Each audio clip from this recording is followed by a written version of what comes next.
the power purchase agreements to the National Transmission Company.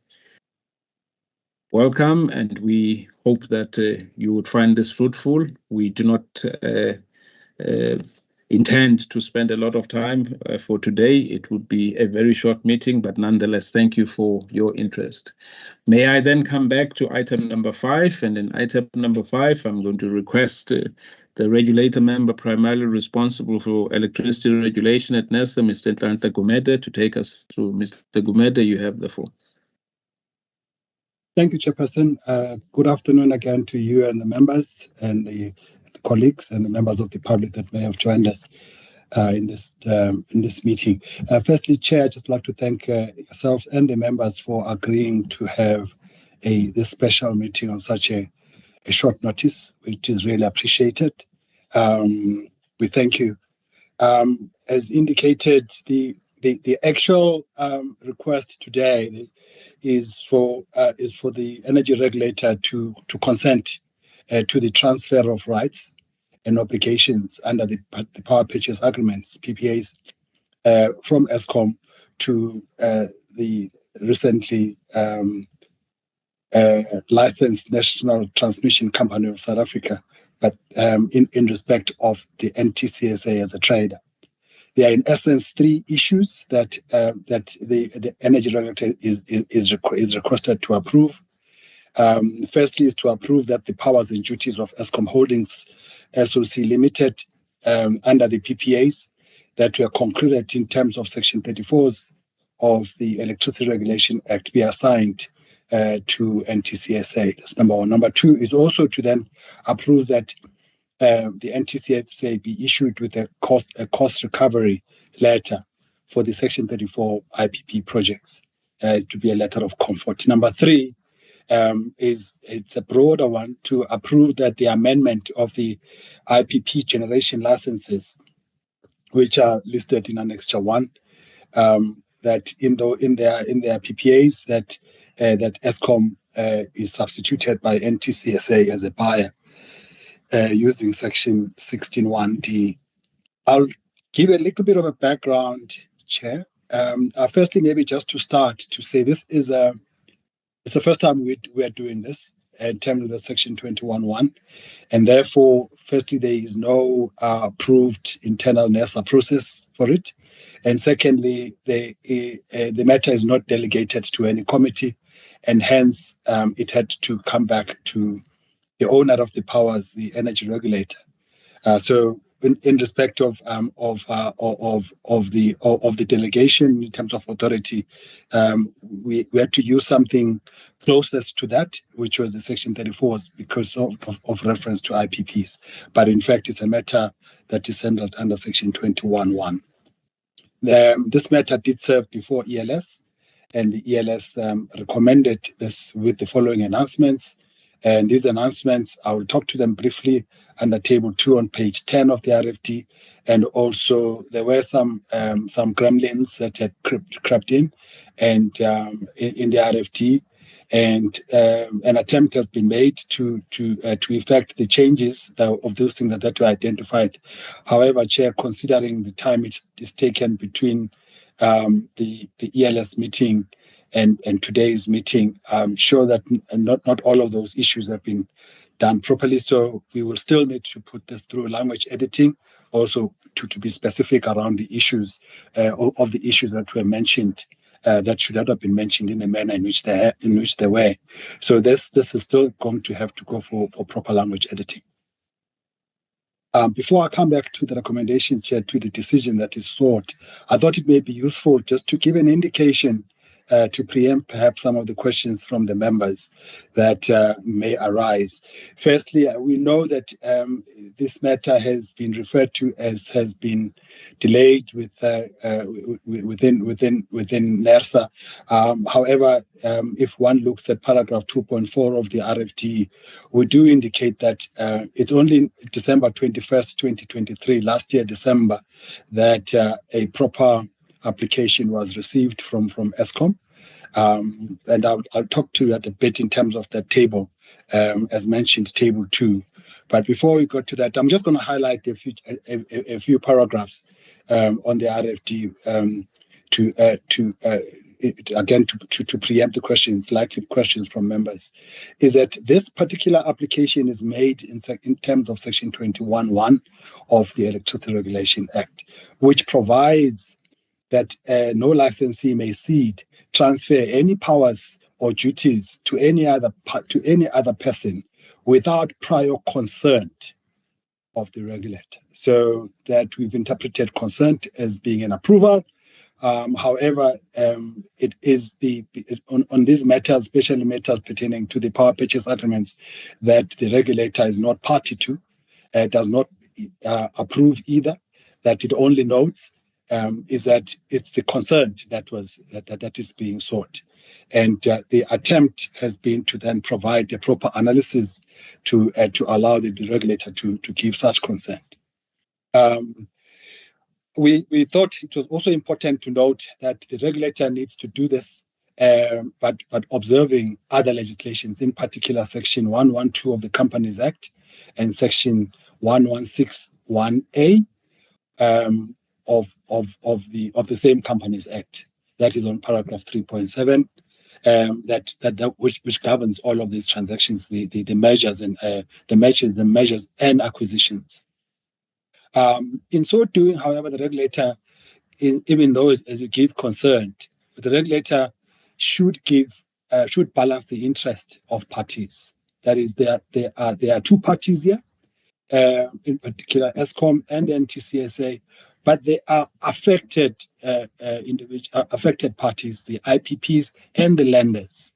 Those are the affected parties in this particular case, and so in whatever that the regulator does, it needs to ensure that the interest of those parties are considered. Chair, as I indicated, the application is in fact about three things. Those are listed properly under paragraph 4.1. I won't repeat them as I've indicated. So that's what the actual application is about, is properly captured there under paragraph 4.1 of the RFD. Now, the one thing that I did want to raise, Chair, which may well have been an issue, and so that we should give comfort to everybody out there, that the challenge to this is that the first letter that was received from the minister on the 1st of June 2023, even before NTCSA was the application from NTCSA was actually considered by the Energy Regulator. That is, at that particular point, NTCSA, in the eyes of the Electricity Regulation Act, did not exist. But and also this particular request was mistakenly taken as NERSA needed to make to concur. Whilst in fact NERSA had already concurred to all of the 119 IPPs in terms of the bid windows that have gone past, had already concurred, and also subsequently then transferred the actual relationship to being governed by the power purchase agreements between the buyer, which was in that particular case Eskom Holdings, and those respective IPPs. So this was not about a concurrence. And we're at pains for the longest of time to try to explain this. We ended up with alignment, which culminated in a letter of clarification that was sent on the 28th of November last year, 2023. Again, it was just a letter of clarification that NETA does not need to provide concurrence because NERSA had already concurred. That and only then, after a number of engagements between NERSA officials and Eskom officials, that culminated in the application that was received on the 21st of December last year, which correctly then applied to NERSA to give consent for the ceding and reassignment of rights. Chair, that is captured properly in Table 2, as indicated. Table 2 of RFD, that's on page 13 of 68. But one thing that I do want to indicate, as there was a question asked at ELS, of whether was there need in this particular case for a public hearing in terms of Section 10 of NERA. And the issue was actually no, NERSA did not conduct any form of public participation, because the public participation process was actually exhausted when NERSA approved licenses. So not only in respect of the concurrence with the Section 34s, but for each of those licenses, for each of the 119 IPPs, when NERSA was consulting, I guess there was that consultation, but there was also indeed a consultation when NTCSA made applications for the 3 separate licenses that it applied for, wherein all of the issues of the obligations and rights that were going to have to be ceded to NTCSA from Eskom Holdings, all of those issues were discussed at that level. So the view was that because also the affected parties are the very IPPs, and there was an obligation from Eskom in respect of Eskom to actually consult all of the IPPs and lenders, and they have so done. And they have indicated by way of the letters that they have, which are attached. I assume they are all attached to this this submission, or at least all of them have been provided to NERSA. All of those letters that were sent to the individual IPPs. So, Chairperson, I thought it would be useful that I give that background and basically just to indicate and to preempt any of the issues that may have been raised. There is one issue, though, Chair, that I would like to bring to the attention of the members, an issue that is on starting from page 16 of 68. The issue that, so as all of these licenses are being amended to who sells the power and who they sell the power to who buys the power, and when they've bought the power, to who they sell the power to, and all of the ceding of rights and all of that. As all of that process was happening, there was also a need to then indicate, in respect of each of the 119 IPPs, who is going to be the buyer of power. Because in all of their licenses, the references would have been made to Eskom Holdings. So, to deal with that issue, because we were just advised that we could actually then use Section 16(1)(d) of ERA to basically replace, to substitute where there is mention of Eskom Holdings, to substitute in, I'm talking about the mention of Eskom Holdings in each of the IPPAs, to then substitute those with Eskom. Again, it's supposed to be through a prescribed process. However, because we use the concept of PAJA, and Mr. Mrati can expand on that if there is a question which may come out of that. But in essence, what that then allowed, it allows the Energy Regulator to then substitute Eskom Holdings by NTCSA in all of the respective licenses, all of the IPP licenses. That is the issue, Chair, and maybe just then to come back to the decision, the formal decision. There are 5 decisions that are sought from the Energy Regulator, and those are listed in the decision itself. Sorry, there's 6. The first one is for the powers and duties of Eskom Holdings under the PPAs, concluded in terms of Section 34 of ERA to be assigned to NTCSA. That's the first one, and of course linked to that to then approve the decision as well as the reasons for decision document.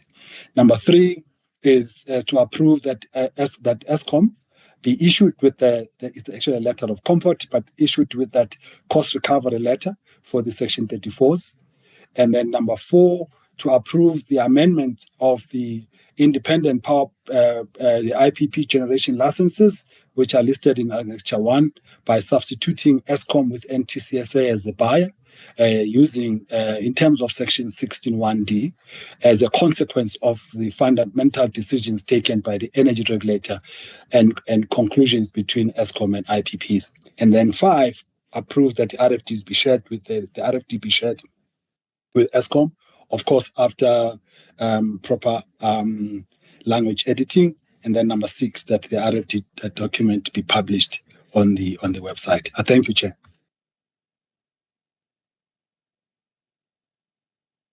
Thank you, Mr. Gumede. Thank you for the introduction of the matter and for covering all of the points that are important and needed to be covered. Colleagues, as it is customary, may I then request that if you have any questions, comments, enhancements that you would want us to make, if you could indicate by raising your hand, and I will then allow you to give us your point.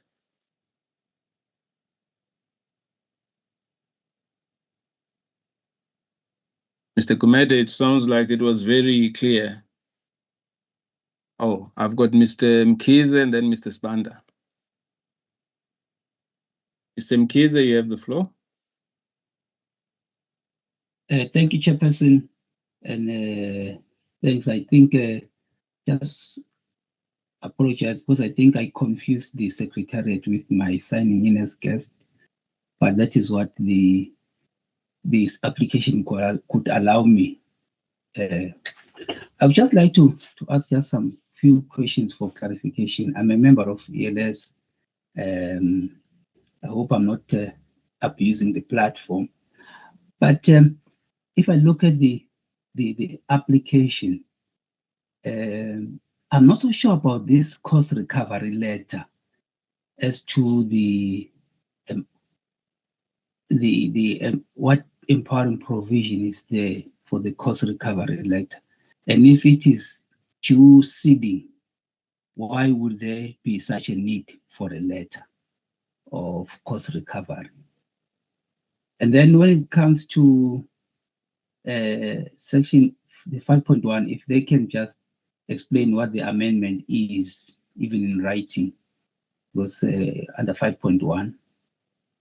Then under 5.2, I think here it's the officials that confirm that they would not be recommending and not say that they will not be providing concurrence, but just to correct that sentence, to talk to recommending instead of as if the final decisions comes from the officials.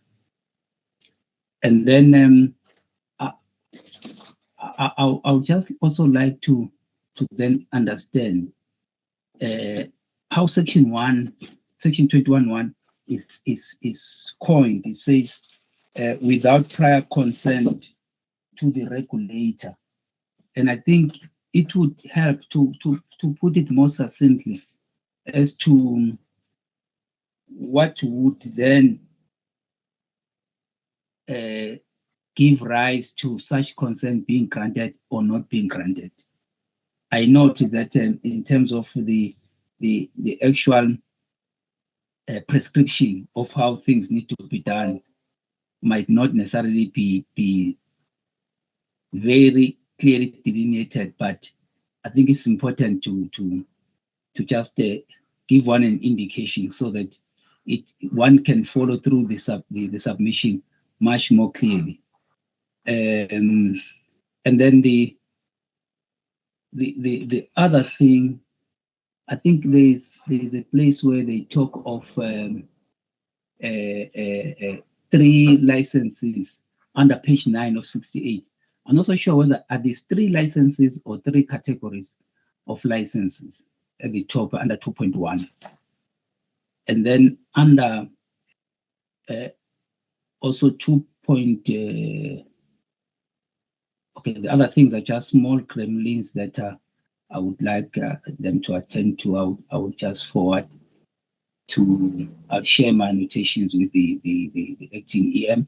But under 2.5, if they can just assist in terms of clarifying, so that one is clearly sees which licenses were approved on 27 July 2023 and which license or licenses were approved on 14 September 2023, just to rephrase that so that it is clear as to where we stand.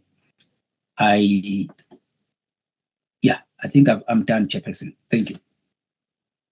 Thank you, Mr. Mkhize. Mr. Sibanda, may I take you? Thank you, Chairperson, and thank you to Mr. Gumede. Chair, my first question, so the terms seed, assign, and transfer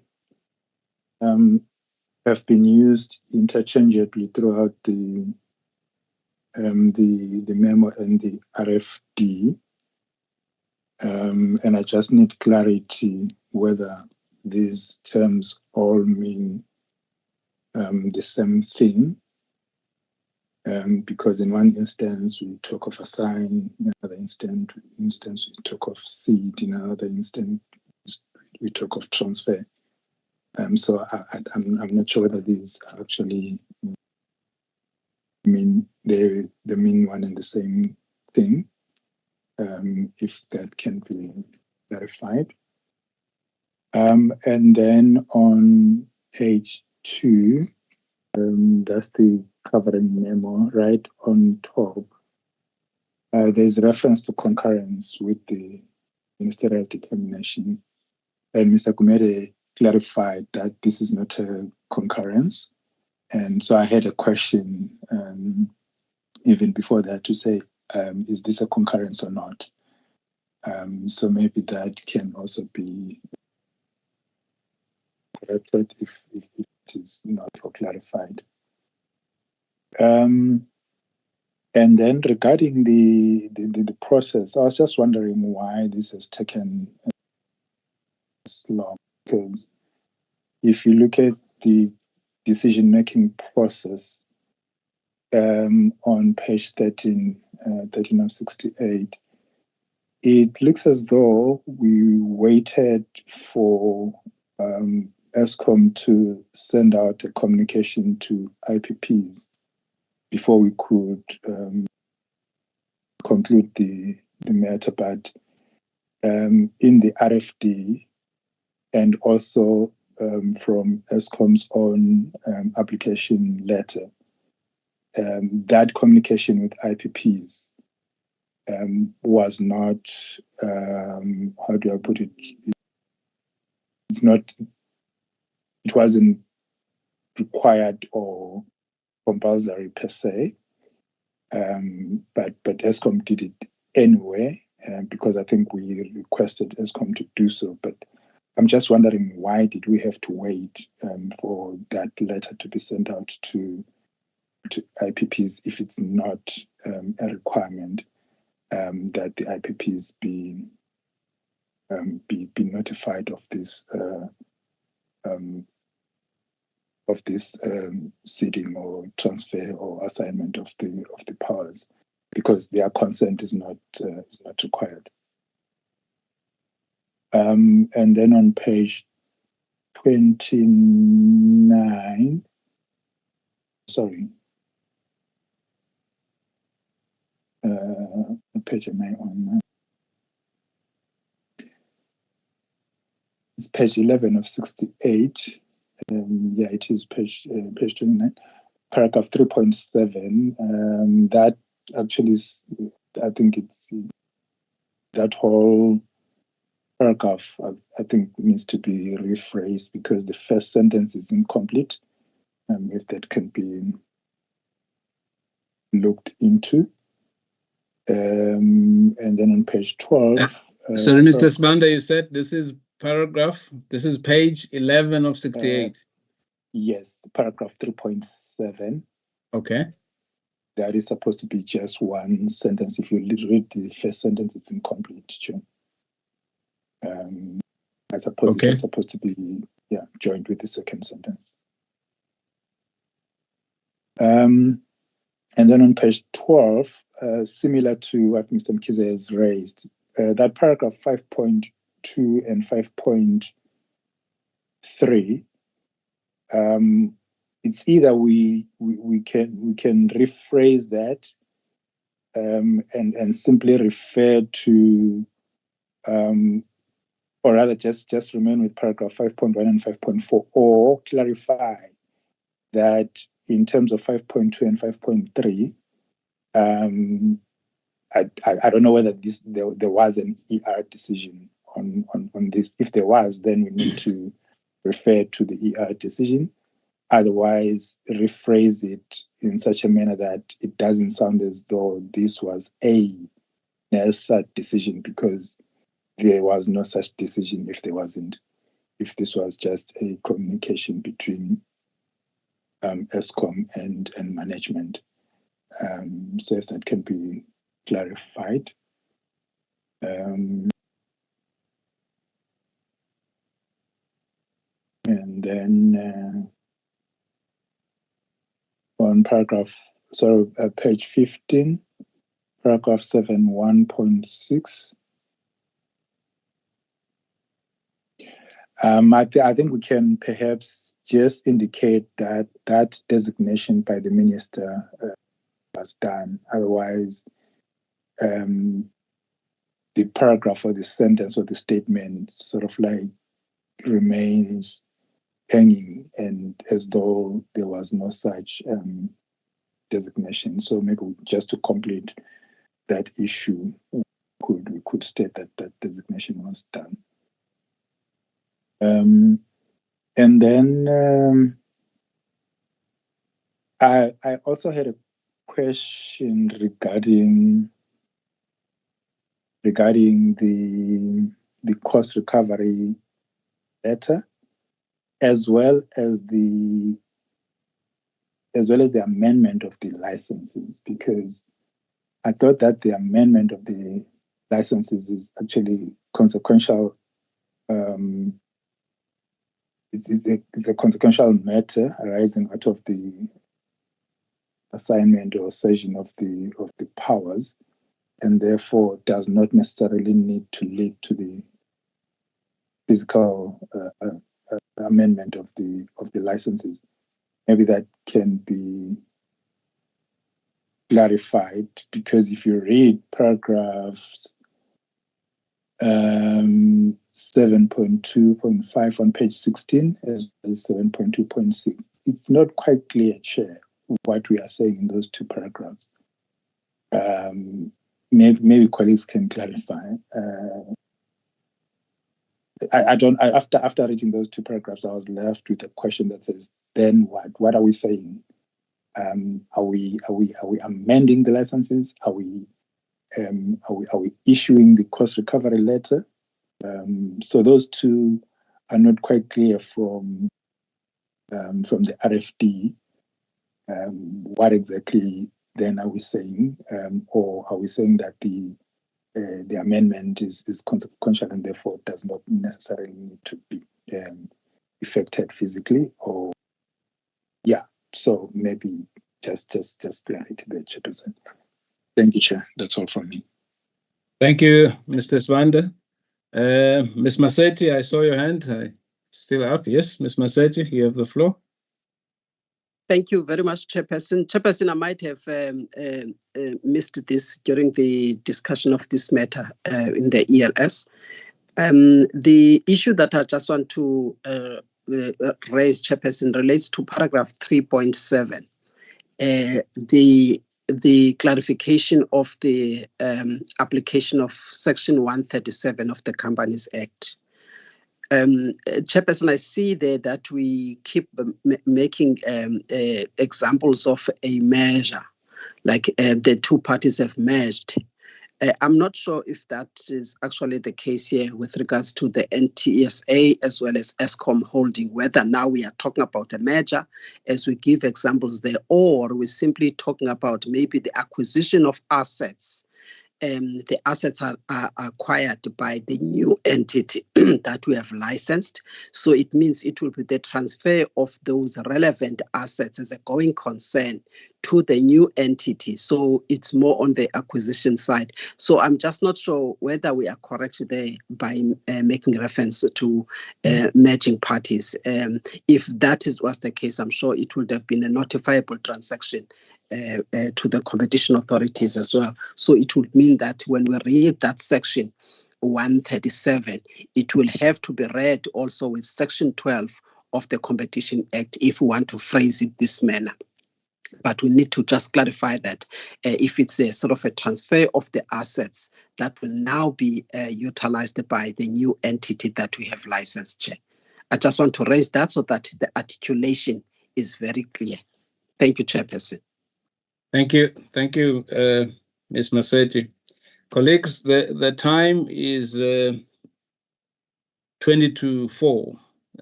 There's a number of points that have been raised. I have points that I would have wanted to raise. Some have been covered by the other members, but I want us to maybe deal with this differently in that the RFD clearly needs to be taken back and worked upon. I mean, when Mr. Sbanda was saying he couldn't understand 7.24 to 7.27, I thought with my NESA conferred law degree I would, but the truth is I didn't. And so I was going to propose that it gets reworked. So may I then request that we go back to the body of that and we maybe talk about the decision itself that yes, I know that you make the decision, you have said the reasons for that, but in the way that we have all contributed, I think it's not a question of that we can't do what we need to do. Maybe it's the question that Mr. Sbanda has asked of whether ceding, assigning, or transfer means the same thing, and I think if we can answer that, then we can go back to really saying that are we approving that the powers of Eskom in as far as the Section 34 determinations and power purchase agreements be ceded to the NTSA. We say we tick, we approve that. That's the process I'm suggesting, colleagues, considering that we only have 1 hour. And I think the one about the RFD, we have to go back to some basics that I've always got to understand, not only working for this regulator, but working for other institutions, that when you are writing documents, you become minimalistic in the way that you put in things. And that sits well with me and my training of life and as an engineer. You don't go the cynic route, because in the process of getting to the cynic route, you then find things that get pointed out, like Ms. Maseti has just pointed out, that the thing about measures, and that even if at the end of it all, we are going to then get to a point that we are agreeing that yes, it's this, that. But if that route was not that cynic, there would never have been the need for that question. So I do want to pledge, colleagues, before I come back to what we're approving, that as we write these documents, we need to write them knowing that first of all they are going to be read by normal people. They don't have to have a law degree to have these documents read. But secondly, they must just make sense. They must just confine us to what we are here to do. I for instance, 7.2.4. I mean, you know, I know what purposive application and purposive this means, but I didn't think that it was necessary for us to talk about that. And we also would talk about the 3 licenses, place an entry to regulatory exercise under separator regions. I think that language is flowery, and maybe it is not required, and it wouldn't get us to be getting to this. So I'm going to urge colleagues. I know I have spoken too much, but that's how passionate I am about this. I think we need to come to a point as this energy regulator in this time that we have the term, that the only comment that we are going to make as regulator members is excellent, approved. Excellent, not approved. But not that we are going to go into the grammar and into how we have phrase things. I really want to beg colleagues that if we can get to that. But I see, Mr. Mkhize, you have your hand, so I will allow you to speak before I go back to the thing about that. I want us to talk about approving, and the RFD clearly needs a rework. Mr. Mkhize. Thanks. It's just a small thing on under 3.7 that major issue, but it would help maybe to also cite those. But the substantive thing I want to ask is, are the IPPs not supposed to have given some consent also? Because I did not pick it anywhere here. That is just the only thing that is substantive. As I said, the other stuff I'm going to send it through to the acting EM. Thank you. Thank you, Mr. Mkhize.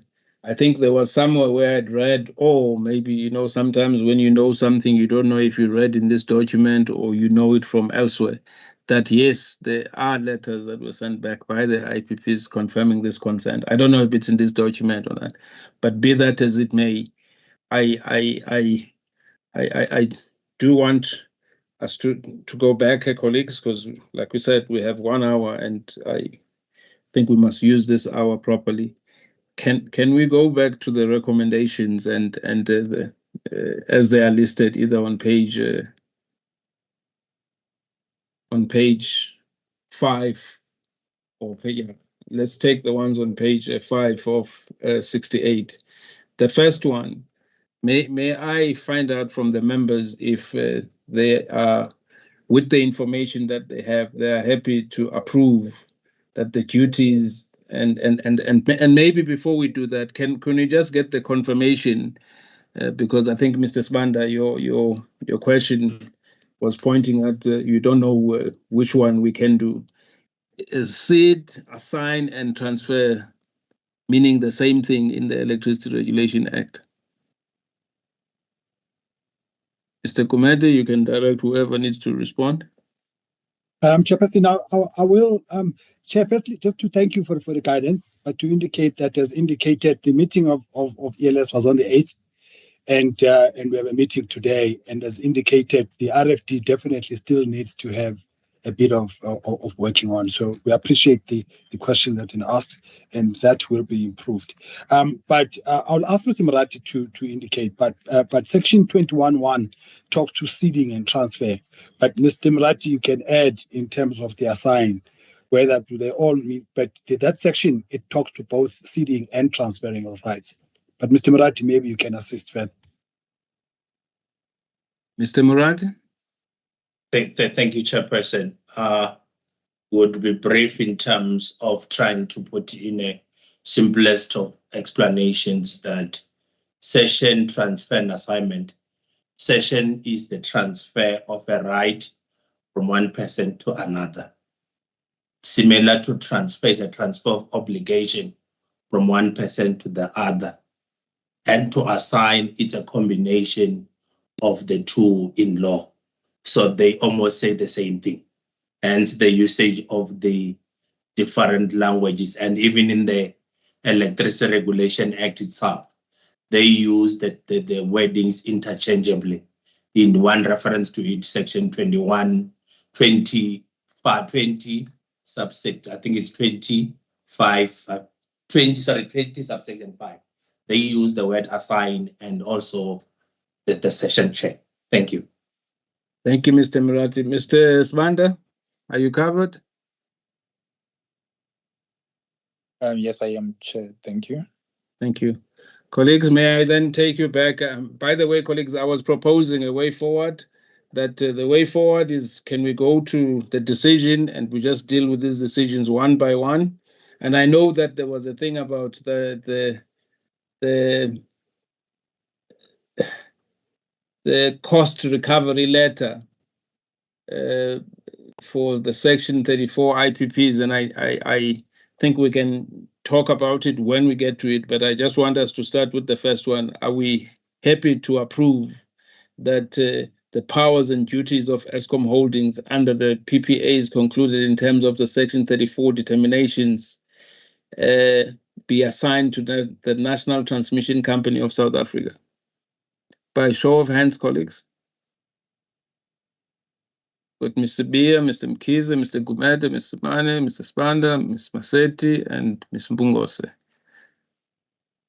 So we have approved the first part. The second one, which is approve the decision and reasons for the decision document. The reason for the decision document is not approved, and so number 2 is off the list. The third one is approve the request by Eskom that the NTC be issued with a cost recovery letter. I want to propose that as this has been indicated that it is consequential. Mr. Gumede, you have your hand up.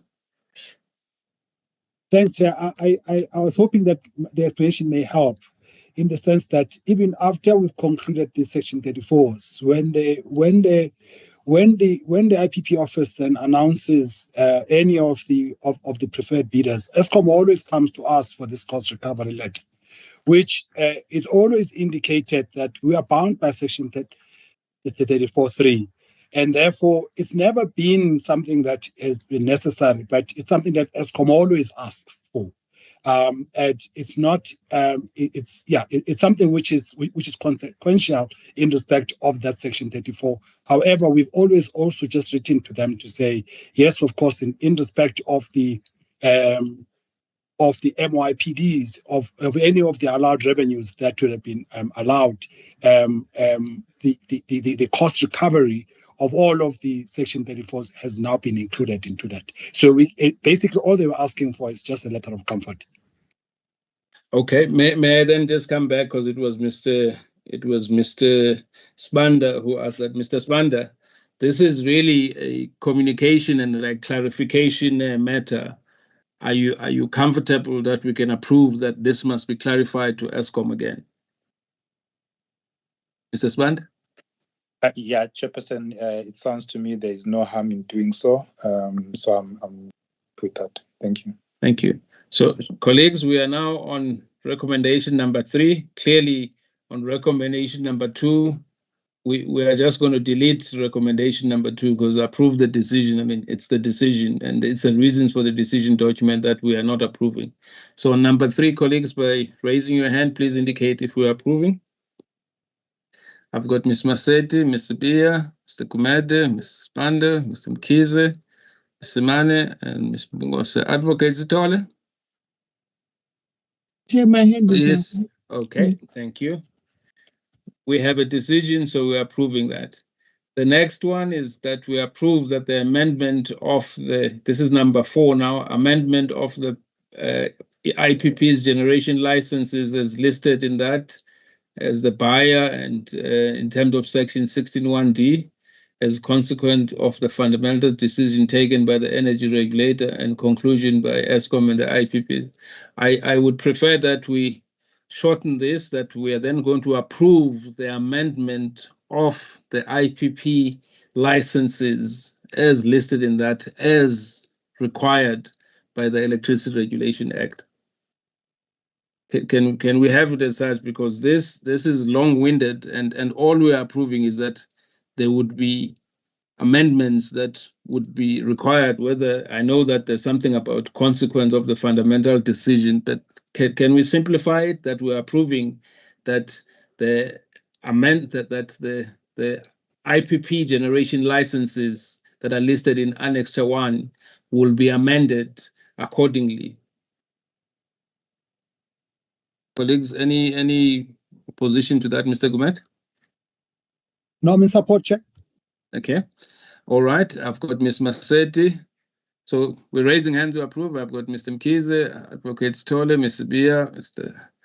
Spanda, Mr. Mane, and Ms. Mbungose. So we've approved number 4. Number 5, obviously, we are not approving, and number 6, we are not approving. Are we aligned, the colleagues? I don't see. I see hands that are saying we are fine. Mr. Gumede, your hand is up, or you're saying you're fine? Chair, I was just looking to get a decision that then says once the RFD has been re-looked at, is the expectation that it will then go back to ELS, or would it come back to ER? Mr. Gumede, I think it is customary that things go to the ELS, and I mean there's no rush really on the RFD, so maybe it needs those extra eyes of the ELS, and then it comes to the ER. I think it is in exceptional cases where we agree as a regulator that we will take it straight to the regulator, but this is not exceptional. It is not critical that we have the RFD. So colleagues, Mr. Gumede, we have approved, and we are at the end of this agenda item. May I give it back to you to have your last words or concluding remarks? Chairperson, I won't be long-winded. Just to actually thank the members, and also I think, as we indicate, I mean this is a process of learning. For instance, the whole approach of being minimalistic in how you say things and be direct to the point is something that we all have to still learn. We appreciate that. So in essence, Chair, just to thank the members for having considered the decision was more important. However, of course, all of the other processes, the implementation might also be important in respect of the conclusion of all of the actual transaction. We'll then ask if whatever the decision that has been arrived at and concluded, if once it's sent out, whether it allows Eskom to then conclude its processes. But it should, because the RFD is just, it captures the essence of how we actually made the decision. We do appreciate the input from members to actually enhance the document, and we'll do as such. Thank you. Thank you, Mr. Gumede. May I just check with you, Ms. Maswanganye, that you're fine with the capturing of what is the decision? Yes, Chair, I'm okay. Thank you. Thank you. Colleagues, then we've reached the end of this, and Mr. Gumede, I always want you to emphasize the importance of decisions like this. I mean, it was in 1998 when the white paper directed that the transmission company should be established separately from the vertically integrated company that we have. And now, 26 years later, NERSA makes the very last regulatory decision that facilitates the establishment of this NTC. And it is in that note, Mr. Gumede, that I would want you to have on record something about, this process. I know you started by saying it's the first time, but it is a momentous process. I mean, and as far as regulatory decisions, there's no other decision required from us for the establishment of this transmission company 26 years later. Chair, thank you. It would definitely was remiss of me not to mention that, and also that although this might have been expected so many years ago, and also the process perhaps started by this roadmap that was finalized by DPE, which then gave effect to that. Started the process of giving effect to that policy position of 1998. There are lots of regulatory processes that this thing hinges on, and unfortunately, we also, as NERSA, sat on the critical path in terms of this being achieved. And yes, it's been a difficult process, but we'd like to thank the members for the time taken for guidance in terms of guiding this process properly.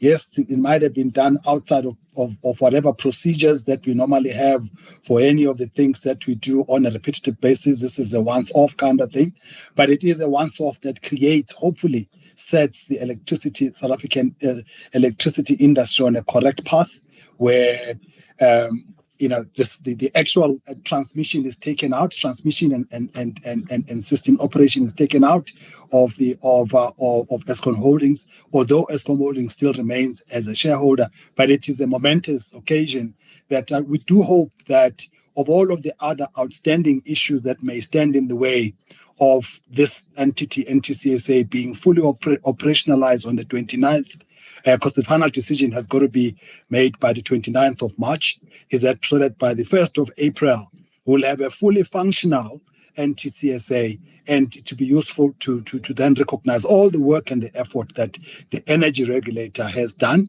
to achieve that, despite all of the hiccups that we may have gone through. And yeah, just to basically just say, this is a great moment indeed. Thanks, Chair. Thank you very much, Mr. Gumede. Mr. Shozi, I can't multitask, but I can see your note that you are requesting ELR and LAS to remain on this call. Mr. Shozi, your request has been approved by ELR and LAS. Colleagues, we are at the end of this meeting. I also don't have the luxury of the time we have official notices, and Advocates Tole or Zain, if you have anything additional that you'd want to add, could other than what is on this notice, please do so right now. We're on item number 6 now. Chairperson, there's nothing, unless if members have any questions or issues of clarity, we will take them. Thanks. Any questions of clarity, members, from the official notices?